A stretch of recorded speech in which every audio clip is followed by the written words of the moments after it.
చేయకూడదు.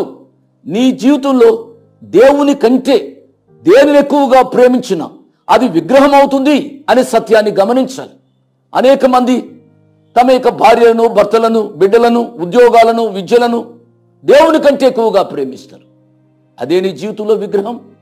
నీ భార్య విగ్రహం, నీ భర్త విగ్రహం, నీ బిడ్డల విగ్రహం. ప్రియులరా, నీ ప్రభువు కంటే వారికి అధిక ప్రాధాన్యత ఇవ్వవద్దు అని ప్రభు పేరు నేను మనవి చేస్తున్నాను. ప్రాధాన్యత ఇవ్వు, నేను కాదనటంలే.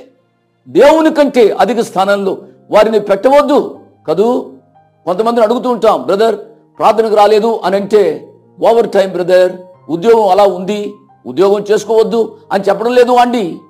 ఉదర పోషణార్థి నిమిత్తం ఉద్యోగం కావాలి, కానీ దేవునికి కూడా కొంత సమయం ఇవ్వడానికి ప్రయత్నం చేయమని ప్రభు పక్షంగా మనవి చేస్తున్నాను. సియోను లెమ్ము లెమ్ము, నీ బలము ధరించుకును. నీ బలం ఏంటిది? నీ నా జీవితం